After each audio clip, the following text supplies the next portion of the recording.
privilégio poder voltar aqui mais uma vez e com a minha família agora. Não é sempre que elas podem me acompanhar, mas dessa vez foi possível e nós vamos, na verdade, ter alguns dias de descanso, visitando parentes aqui pela região. Não sei o quão perto é, mas eu imagino que seja pela região.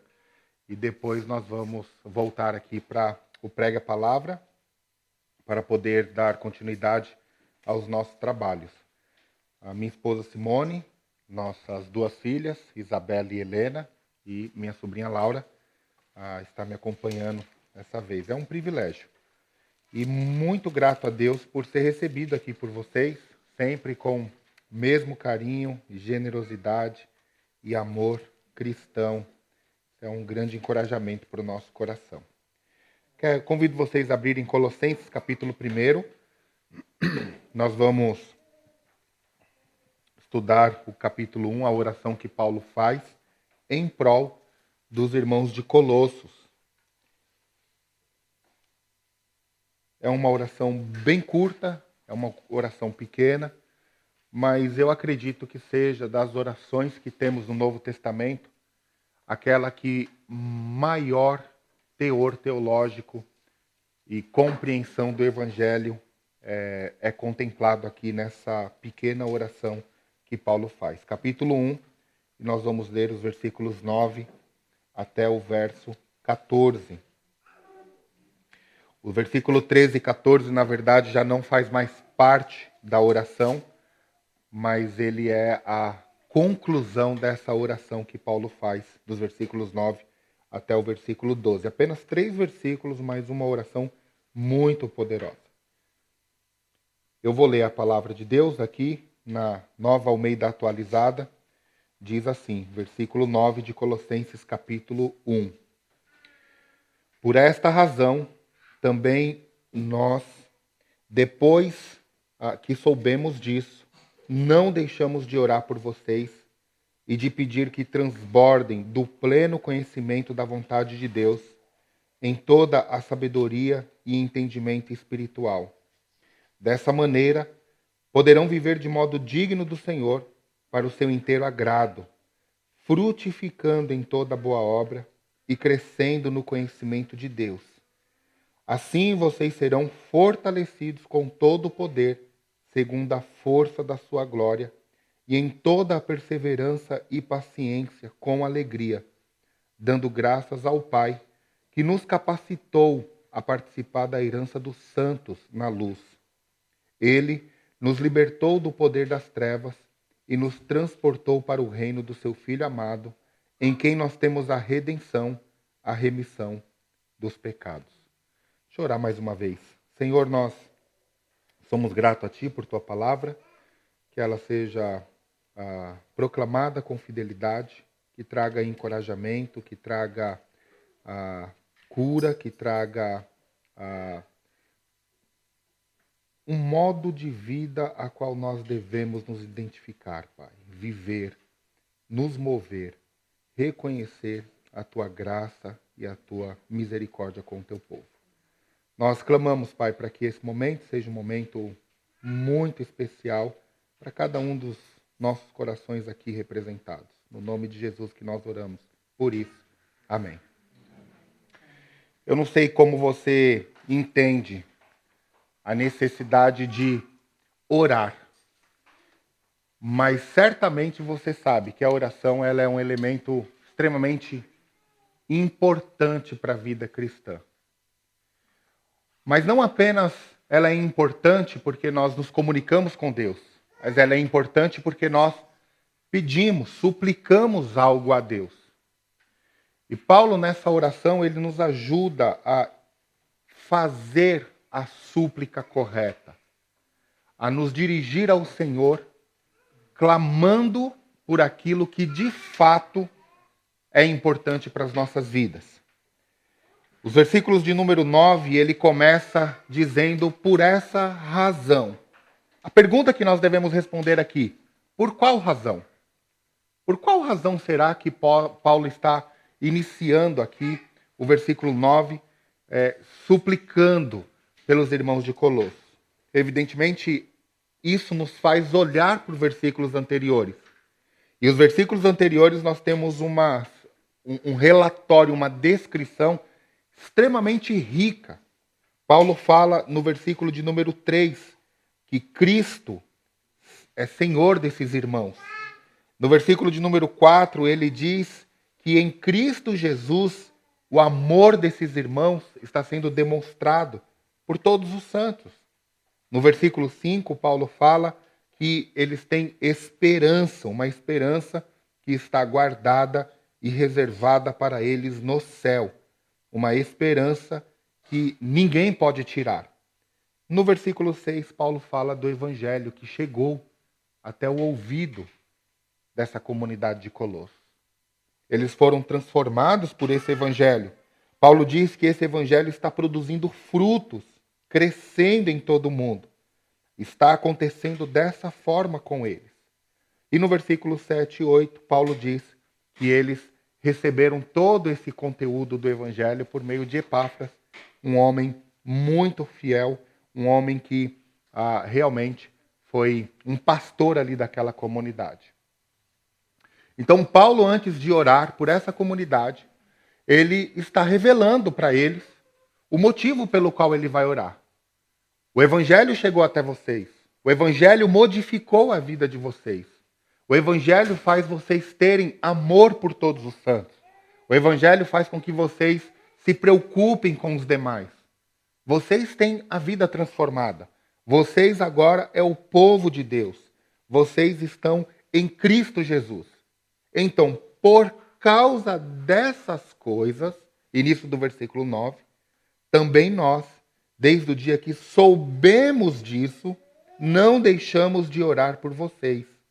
Não deixamos de entregar a vida de vocês em oração ao nosso Deus. Aqui tem algo muito importante que nós precisamos entender. Quando a nossa vida está marcada por dor e sofrimento, nós sabemos que a oração é o único caminho que nos resta, não é verdade? Quando nós estamos passando por lutas, por dificuldades, o que nós temos a não ser clamar a Deus, a não ser orar ao Senhor? Mas Paulo está dando um relatório aqui, não é de sofrimento, de perseguição, de lutas, de dor. Paulo está dando algo aqui, um relatório muito encorajador. Vocês têm uma vida magnífica, a vida de vocês está transformada. O evangelho está produzindo frutos, parece que é uma comunidade cativante, uma comunidade que está muito alegre, uma comunidade que está evidenciando o poder de Deus. Eles estão demonstrando amor por todas as pessoas, pelos santos. Eles estão compartilhando as suas coisas, eles estão realmente caminhando lado a lado, eles estão produzindo frutos e mais frutos. Não há um problema aqui que está sendo descritivo nessa passagem. Parece que apenas coisas boas. E isso é muito bom porque é exatamente quando nós estamos evidenciando o evangelho em nossa vida, é que nós precisamos orar. É o que a passagem vai nos mostrar. Para continuar crescendo no Senhor e demonstrando o seu amor e o poder do seu evangelho em nossas vidas. Então, Paulo fala exatamente isso no versículo 9a.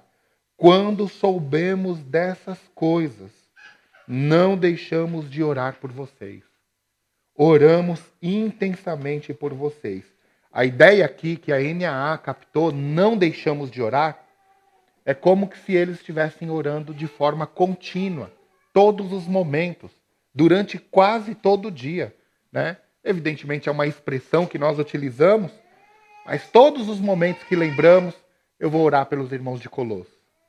Eu vou orar pela igreja que está reunida em Amador. Eu vou orar pelo irmão Luiz, eu vou orar pelos irmãos que fazem parte da comunidade, Miguel com sua família, eu vou orar por todos. Estou lá trabalhando e estou lembrando dos irmãos e estou orando por vocês. Essa é a ideia que Paulo está querendo transmitir para essa comunidade. E qual foi o conteúdo de sua oração? Pelo que ele orou?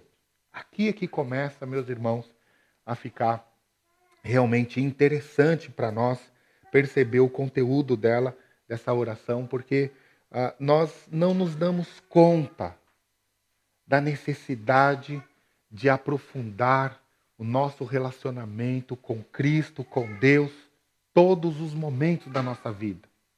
Infelizmente, nós, seres humanos, nós nos damos por vencido quando sabemos que já somos crentes e temos um bom relacionamento com Deus e com o povo de Deus. Nós sempre achamos que isso já é suficiente. Que nós podemos viver uma vida comum, se lembrando do Senhor somente no domingo ou em qualquer um outro momento do dia, da semana. Não! A vida cristã, ela tem que ser uma vida intensa, ela tem que ser uma vida contínua, ela tem que ser uma vida prazerosa. E é exatamente isso que Paulo faz aqui nessa oração. Essa oração poderosa por um avivamento de coração, por manutenção da fé e por um entendimento correto do Evangelho. Vamos olhar então o conteúdo dessa oração. Versículo de número 9, a parte B. Oro por vocês e peço que vocês transbordem no pleno conhecimento da vontade de Deus, em toda sabedoria e entendimento espiritual. Esse é o primeiro pedido que Paulo faz a Deus. Para que os irmãos de Colossenses transbordem em sabedoria e entendimento espiritual, compreensão espiritual, discernimento espiritual. Em nossa caminhada cristã, o entendimento espiritual ele é extremamente importante. Porque muitos de nós, às vezes, tomamos decisões em nossas vidas ou desassociada da vontade de Deus, que deve guiar e conduzir a nossa vida e é revelada em sua palavra, ou tomamos uma decisão, muitas vezes confusa em nossas vidas, por não compreender o que Deus deseja fazer conosco e através de nós.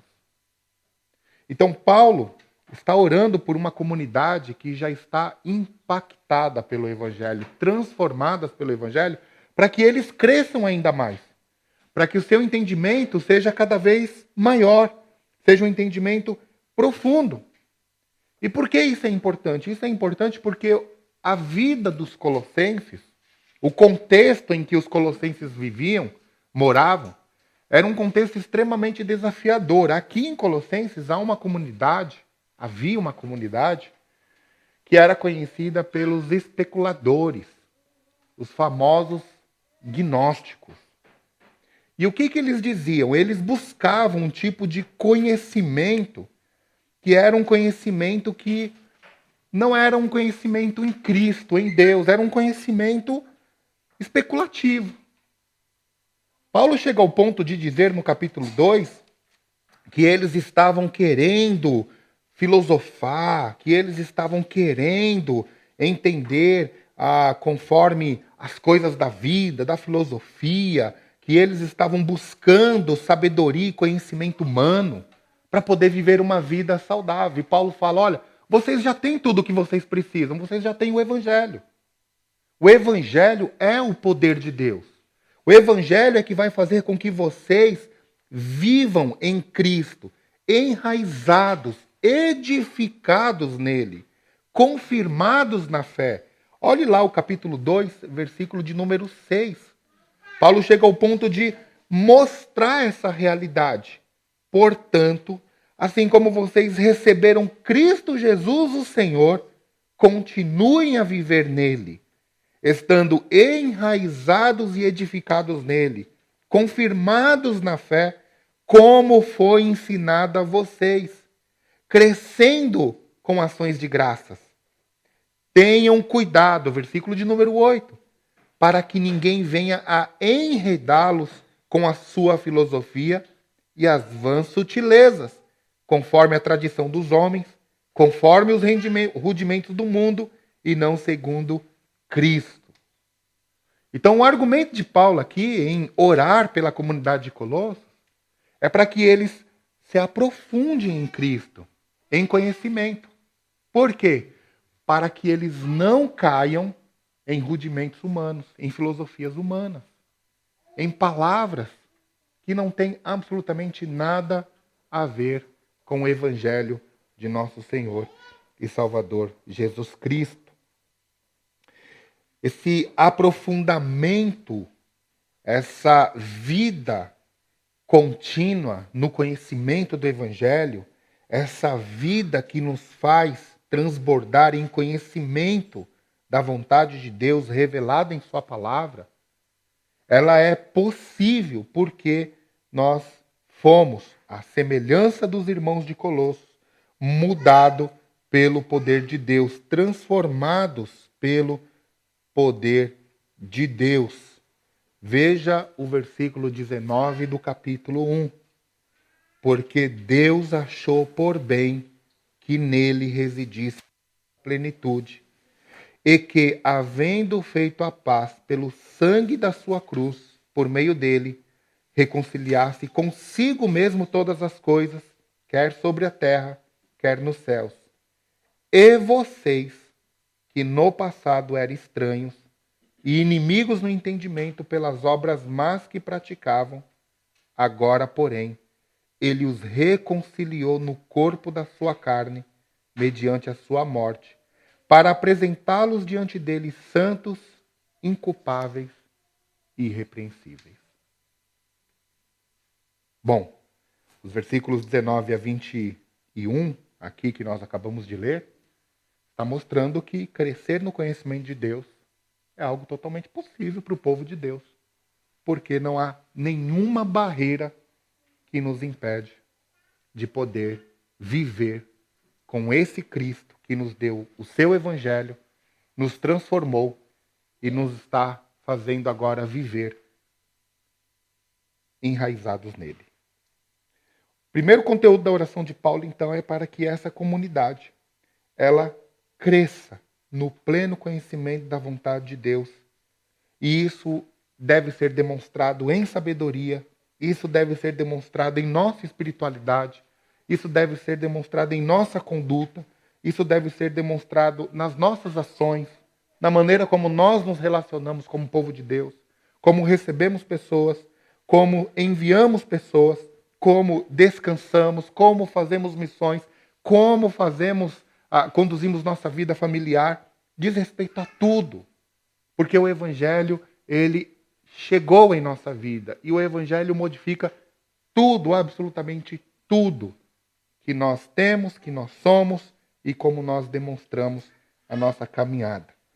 Esse crescimento é o alvo que o evangelho busca promover em nossa vida. Esse crescimento de conhecer a vontade de Deus é para que nós não sejamos inconstantes, é para que nós não sejamos levados por ventos de doutrinas, é para que nós não sejamos alvos fáceis de filosofias humanas, mas é para que nós possamos demonstrar o poder de Deus em nossas vidas. É uma grande expectativa viver a vida cristã, mostrando o poder de Deus através da nossa conduta. Paulo pula para o segundo ponto, segundo conteúdo de sua oração nos versículos 10. Primeiro, para que o povo de Deus transborde no pleno conhecimento da vontade de Deus. O segundo está no versículo 10. Dessa maneira, poderão viver do modo digno do Senhor para o seu inteiro agrado. Dessa maneira, poderão viver de modo digno do Senhor para o seu inteiro agrado.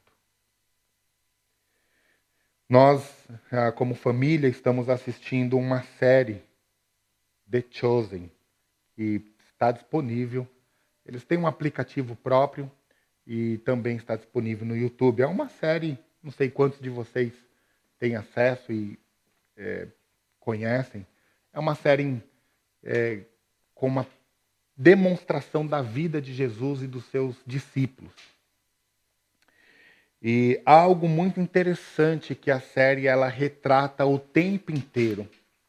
Ela demonstra o tempo inteiro o sentimento dos discípulos de que eles são indignos, de que eles são incapazes de servir e obedecer ao Senhor. O tempo inteiro a série está retratando isso. Nas suas falas, nas cenas e no drama que é desenvolvido, percebe-se que eles não se sentem dignos de servir ao Senhor, de viver com o Senhor. Eles estão sempre sendo confrontados com as suas atitudes, com as suas fragilidades, fraquezas, seus pecados. E o tempo inteiro eles estão dizendo que não se sentem dignos de ter a confiança de Cristo. A ideia da série ela é, de fato, retratar uma perspectiva da vida cristã. Mostrar como que esses discípulos, eles conheceram a Cristo e o que aconteceu na trajetória de Cristo. Mas ela tem uma perspectiva que é comum aos seres humanos, mas não é correta para nós. A perspectiva de que nós devemos fazer algo para então receber o favor de Deus. Paulo não está dizendo isso nesse versículo. Paulo está falando que dessa maneira poderão viver de modo digno de Senhor. De qual maneira? De qual maneira? Como que nós podemos viver digno, de maneira digna com o Senhor, agradando o Senhor em todas as coisas? Quando nós temos entendimento espiritual e submetemos a nossa vida à sua palavra, quando nós confiamos em seu caráter, quando nós descansamos em sua voz, quando nós nos alimentamos da sua palavra, então nós estamos vivendo de maneira digna. Sempre nós iremos falhar, porque somos pecadores. Mas quando nós submetemos a nossa consciência, o nosso espírito, o nosso entendimento à palavra de Deus, nós estamos agradando ao Senhor, porque nós estamos crescendo na sua vontade. Nós estamos crescendo no entendimento correto, bíblico, do que é viver a vida. Então, Paulo usa uma sentença aqui, que ela está sendo conclusiva por essa razão, ou dessa maneira, vocês poderão viver de modo digno do Senhor. De qual maneira? Quando crescemos no pleno conhecimento da sua vontade. Meus irmãos e minhas irmãs, o que a Bíblia Sagrada está nos ajudando aqui a entender nessa oração de Paulo? Que a nossa vida não pode ser uma vida desassociada do Evangelho. Nós precisamos ler a palavra, meditar na palavra, refletir na palavra, louvar a palavra, cantar a palavra, orar a palavra, escutar a palavra. Essa é a vida cristã. A vida cristã se resume nesses elementos e quando esses elementos fazem parte do nosso dia a dia, nós crescemos em entendimento bíblico. E ao crescer em entendimento bíblico, nós agradamos ao Senhor em todas as coisas. Porque a vontade de Deus é que nós conheçamos cada vez mais. Paulo usa essa sentença ligando a um terceiro ponto da sua oração. Primeiro ponto, então, crescer no conhecimento bíblico. Segundo ponto, viver de maneira digna. Terceiro ponto, parte B do versículo 10. Frutificando em toda boa obra e crescendo no conhecimento de Deus.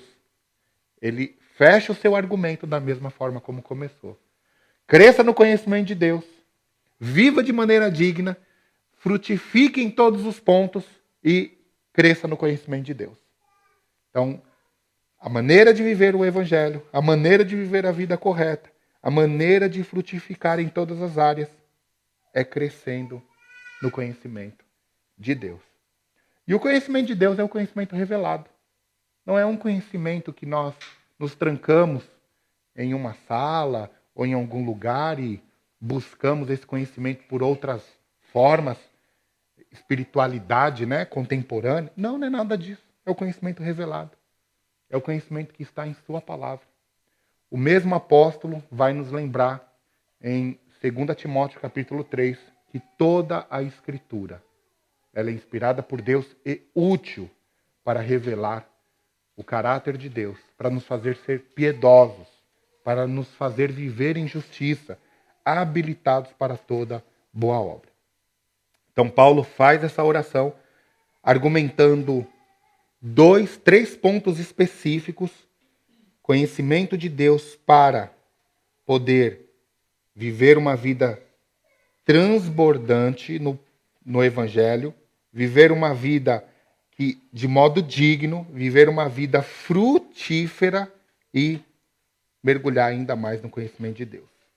Esses versículos mostram a importância de que a oração deve nos ajudar na busca do conhecimento do Evangelho e a nos aproximar, nos conduzir, nos levar até a palavra de Deus, para que o relacionamento com Deus seja um relacionamento intenso e contínuo. Paulo então termina esse argumento dizendo no versículo 11: assim vocês serão fortalecidos com todo o poder, segundo a força da sua glória, em toda a perseverança e paciência com alegria, dando graças ao Pai que os capacitou a participar da herança dos santos na luz. Os versículos 11 e os versículos 12, então, finaliza a oração de Paulo. Assim vocês serão fortalecidos com todo poder. Como nós somos fortalecidos? Como nós temos fibra, ou conquistamos fibra, para superar as adversidades da vida, as lutas da vida? Como que nós podemos crescer na fé? Como que nós devemos superar os obstáculos? Paulo está falando por meio do conhecimento de Deus, revelado em seu Evangelho. Assim, uma palavra que está fazendo uma conclusão: vocês serão fortalecidos com todo o poder. Vocês terão todo o poder. Vocês terão toda a força. Vocês terão toda a perseverança. Vocês serão pacientes. Vocês serão alegres, dando graças ao Pai que os capacitou a participar da herança dos santos na luz. Paulo conclui então sua oração mostrando o efeito que o conhecimento de Deus produz na vida cristã. O efeito que o conhecimento de Deus produz em nossas vidas. Nós acabamos de cantar: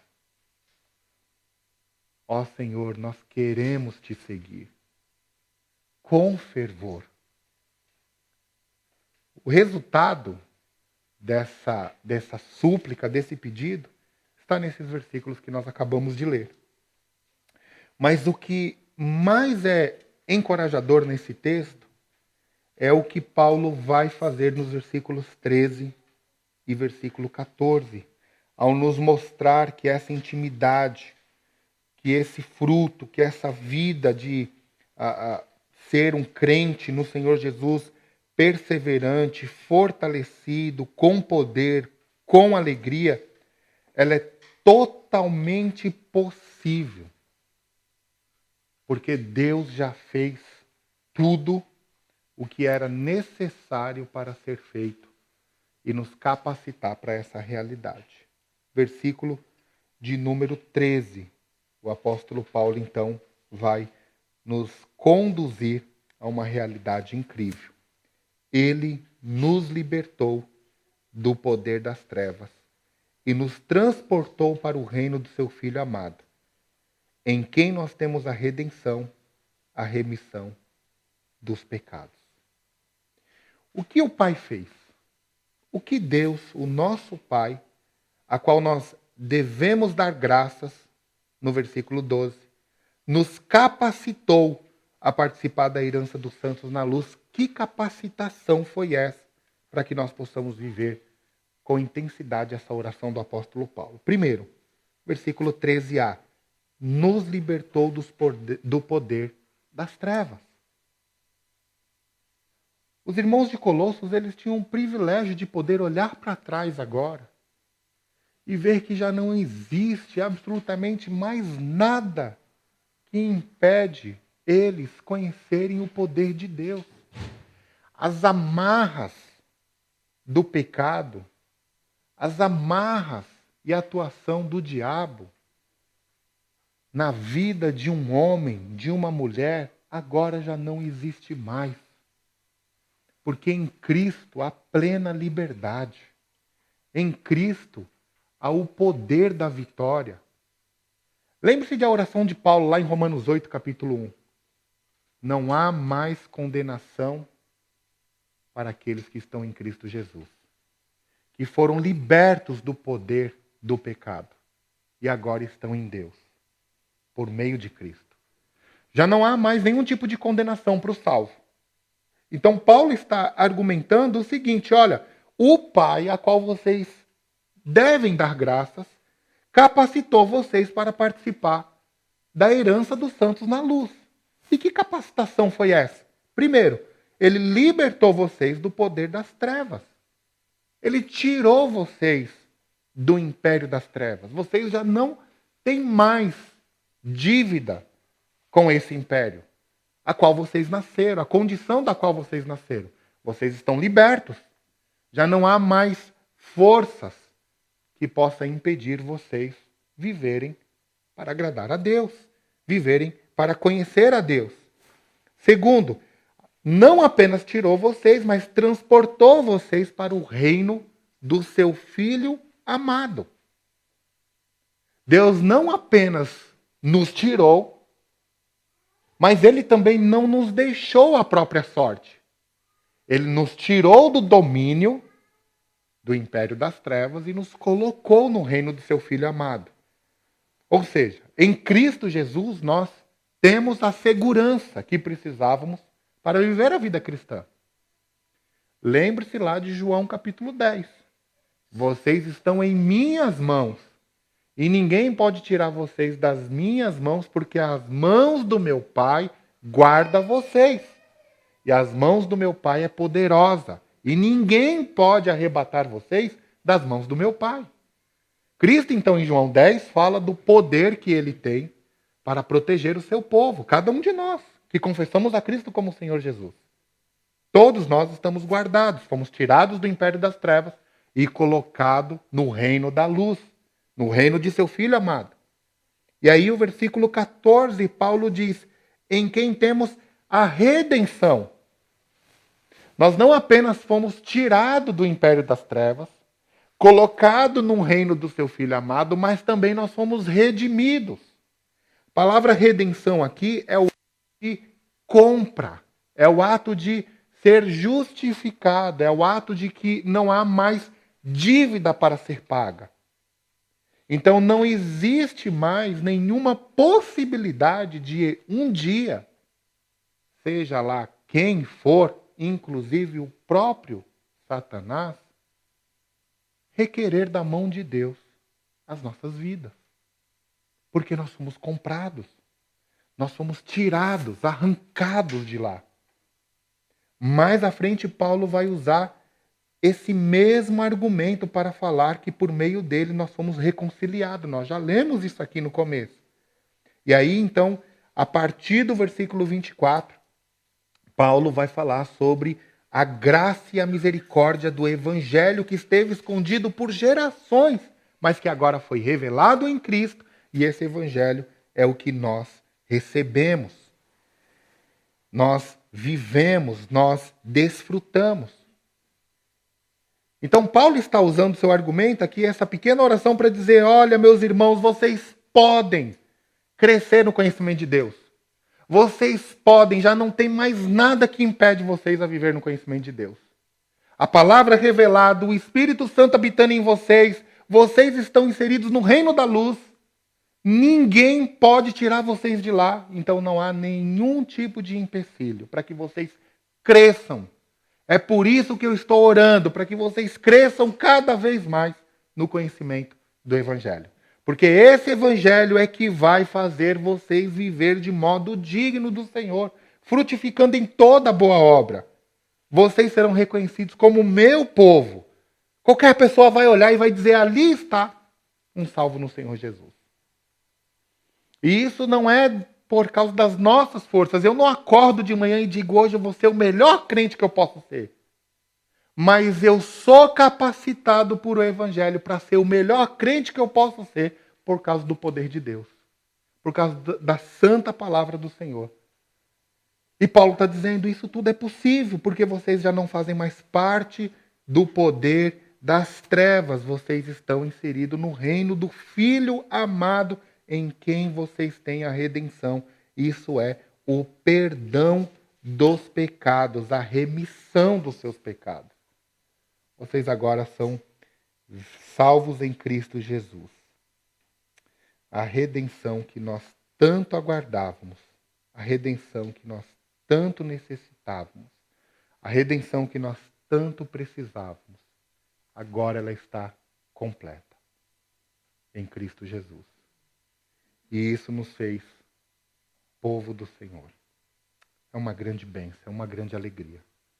É uma grande oração que nós temos aqui. A oração deve nos ajudar na busca pelo entendimento do Evangelho, pois o verdadeiro Evangelho nos faz ter um relacionamento poderoso com o nosso Deus. A oração deve nos ajudar na busca pelo entendimento do Evangelho, pois este verdadeiro Evangelho nos faz ter um relacionamento poderoso com o nosso Deus. Uma vez perguntaram para A.W. Tozer, um grande teólogo cristão do século passado, o que era mais importante, a oração ou o estudo da palavra, ou o Evangelho? E a resposta de Tozer foi uma resposta muito interessante. Pergunte para o pássaro o que é mais importante para ele, a asa da direita ou a asa da esquerda? E você terá a resposta. Um pássaro não consegue voar apenas com uma asa. Paulo está dizendo justamente isso para o povo de Deus. Se queremos ter intimidade com o Senhor, se queremos ter uma vida poderosa com o Senhor, então nós devemos orar. Orar o quê? O conteúdo do Evangelho, que chegou até vocês, que mudou a vida de vocês, que está produzindo frutos em todos vocês, que revela a vocês que vocês já não são mais do reino das trevas e que vocês têm a redenção e a remissão dos pecados. Um mundo como o nosso, onde o povo de Deus sofre, onde o povo de Deus enfrenta lutas, dificuldades, batalhas, onde o povo de Deus passa por muitas e muitas provações. É o mundo caído que nós vivemos. A única forma de transitar bem nesse mundo, crescendo no conhecimento de Deus e orando em todo o tempo. Deixa eu orar com vocês mais uma vez. Pai, nós somos gratos a Ti por esse pequeno texto, pequena porção da Tua palavra. Rica, poderosa, encorajadora, que nos revela que o poder da oração nos ajuda a ter crescimento e intimidade contigo. Nos aproxima da Tua palavra para conhecer ainda mais o Seu caráter, conhecer a Tua graça, a Tua misericórdia, a Tua bondade para conosco, Pai. Nós suplicamos que o Senhor nos ajude, Senhor, como Paulo orou aqui em Colossenses. Nós suplicamos que o Senhor nos ajude a crescer cada dia mais no entendimento do Teu Evangelho. Que nós consigamos, ó Deus, agradar o Senhor em todas as coisas. Frutificar, ó Deus, o poder do Evangelho em nossas vidas, para que possamos evidenciar Jesus Cristo em nós, aos nossos próximos familiares, aqueles que estão nos observando. E isso, Senhor, nós suplicamos por causa do poder que já atua em nós, ao nos tirar das trevas, ao nos colocar no reino do Seu Filho amado, ao nos fazer, ó Deus, cidadãos dos céus. Nós pedimos que o Senhor nos ajude com essa verdade, Pai. Oro pelos meus irmãos aqui, reunidos nessa comunidade, em Amadora, que eles possam ter todo o poder, Pai, para poder evidenciar Cristo Jesus na vida deles. Que vidas sejam encorajadas a conhecer a Ti pelo bom modo, Deus, de caminhada e conduta de cada um dos meus irmãos. Rogo para que o Senhor conceda a eles sabedoria e entendimento. Rogo para que o Senhor nos dê o privilégio de crescer no Teu Evangelho, Pai. Cada um de nós que possamos crescer no Teu Evangelho. Reconhecer, ó Deus, o Teu poder sobre nossas vidas. Viver, ó Deus, para glorificar o Teu bom nome. Obrigado, Deus, por esse tempo aqui com os meus irmãos. Obrigado porque nós estamos nos reunidos para Te buscar, para ouvir a Tua palavra, cantar louvores a Ti, orar, ó Deus, invocando Tua presença em nosso meio. Somos gratos a Ti por essa manhã, no nome de Jesus em quem nós oramos. Amém.